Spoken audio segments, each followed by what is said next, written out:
Nigeria at a point from bloodshed.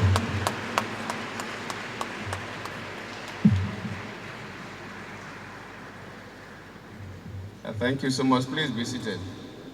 We have already been admonished not to Asue Ighodalo and the wife and Senator Rosa Sokrosia.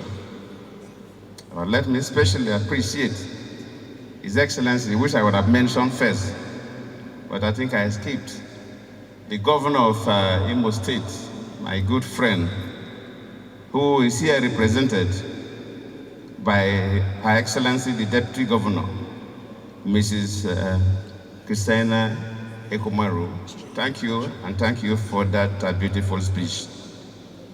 Let me appreciate very senior citizens of Nigeria that are here, not just Imo State, former ministers, former ambassadors, and others. Sad and also a happy moment. For the Bible says that talks about 10, and we are lucky that our father lived significantly longer than the 10. So we are here not just to mourn, but also to celebrate. And if you are thinking about people like Emmanuel Iwuanyanwu in his last days, it reminds me of the saying in the Holy Book that for everything you give thanks to God. Because if he was not a Christian, we wouldn't have gathered here today. Because he served God meritoriously, and that's why we are all here, and we also listen to the sermon. And who knows, most of us here, or some of us here, will be saved from the sermon we'll hear today. So we have to thank God that He has brought us close to God. The representative of the church said it all about Iwuanyanwu personality and his activities. I knew him from the political angle, so I may start from there. He was a very active politician and a senior member of PDP, my party. He contested presidency 3 times. He was not lucky to get it. But I got it, I'm like his son in the politics.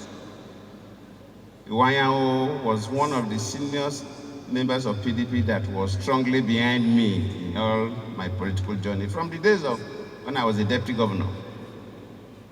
People may not know, but he was as if he knew that I was going to grow higher than a deputy governor. He took me as a son, mentored me up till I became a governor, vice president, president. He was always interacting with me and advising and making suggestions. I know in those days that this country was in a state of confusion when the president was so sick and everybody was confused. He on his own, he used to organize prayers for me. He didn't tell people. So he's somebody that was very dear to me. But just like the deputy governor said, when somebody passes on, the only thing we all remember is the what the person did when he was on earth. And I always tell people that whenever you go for burials, always ask yourself, when I leave this earth, what will people talk about me? Will they say I took their land? Will they say I used my money to oppress them and send them to jail when they didn't commit any offense? Etc., etc. We're here today celebrating somebody that has done well for humanity.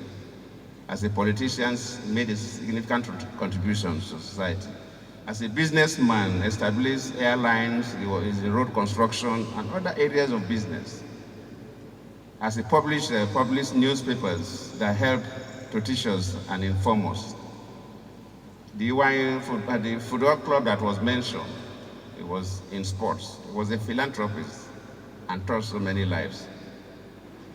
So we are not here to mourn, but to appreciate God for bringing such a person to us, served us, and we pray that the Almighty Father should accept his soul.